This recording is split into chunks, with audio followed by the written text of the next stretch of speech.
Hi guys, welcome back to my channel. Today I am sharing swatches with you from the 1929 collection by Blush Lacquers. So we do have 6 polishes here and the prices vary, they range from $8.50 to $10.75.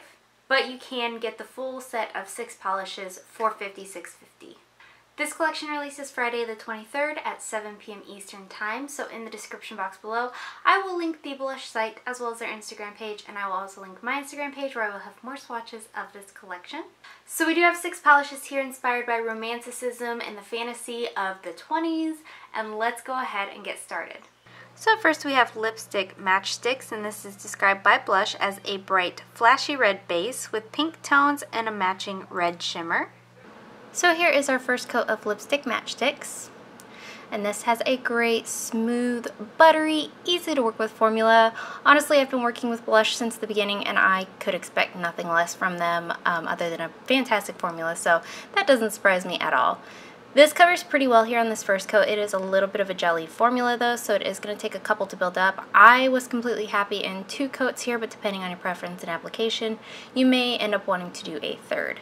This does dry down a little bit dull, so a nice glossy top coat is recommended, but it doesn't dry textured and it's not difficult to remove, and it doesn't do any kind of staining, damaging, or whatever. So there's 2 coats.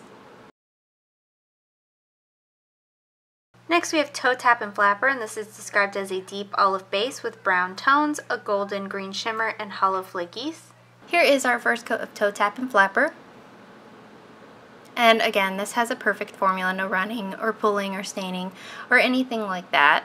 And these little flakies in here, they don't dry textured, they lie flat on the nail, and they aren't hard to remove at all either. Again, this is just a little bit patchy here on this first coat, so I am going to go in for a second coat, but again, a nice buttery smooth formula. So here is 2 coats, and this does cover completely in 2 coats for me.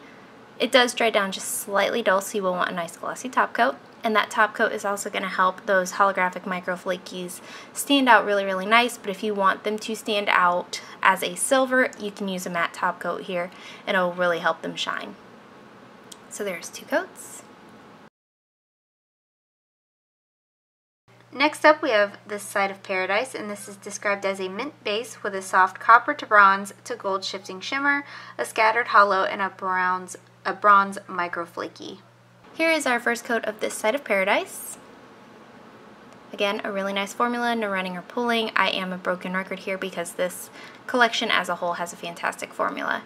This is a little bit sheer here on this first coat, so I am going to go ahead and build it up with 2 coats, and this is another one that, depending on your application and your preference, you may end up wanting 3 coats, but 2 coats did cover completely for me here.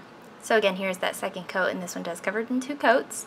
That shimmer actually stands out really, really nicely against the light base, which was kind of shocking to me because the light bases tend to almost drown out a nice light shimmer, but this one stands out really nicely, and so do those gold little micro flakes. Again, dries a little bit dull, so a nice glossy top coat, and there's 2 coats.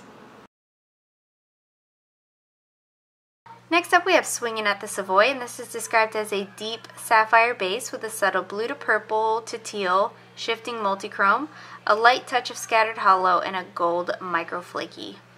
Here is our first coat of Swingin At The Savoy, which I don't know that I'm saying right. And this is a little bit sheer and patchy here on this first coat, but it does build up to complete opacity in 2 coats.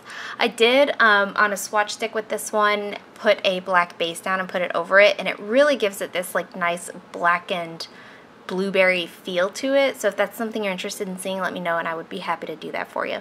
But here's 2 coats, and this does cover completely in 2 coats for me. Again, it dries down a little bit dull, so you will want a nice glossy top coat. It doesn't dry textured or anything like that, and it's not difficult to remove.